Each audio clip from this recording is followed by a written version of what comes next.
إذا عرف السبب بطل العجب. غالبا الناس اللي اتعلقوا في جسر عدم النسيان كانوا ما يعرفوش ايه السبب. ليه سابونا؟ ليه بعدوا وقطعوا بدون مبرر؟ ليه عملوا كده؟ طب احنا زعلناهم ولا لا؟ عملنا لهم ايه؟ حبونا ولا كانوا وهم؟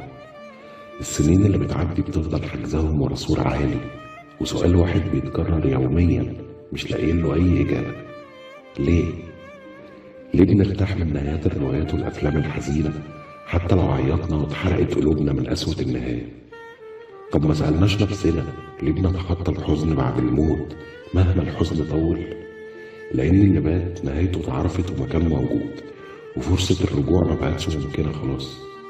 إنما في البعد اللي من غير أسباب دايما في احتمالات، احتمال يرجع، احتمال يجي، زي نهايات الأفلام المفتوحة برضه اللي بتخليك تفضل تدور على قفلات منطقية بس مش لاقيها.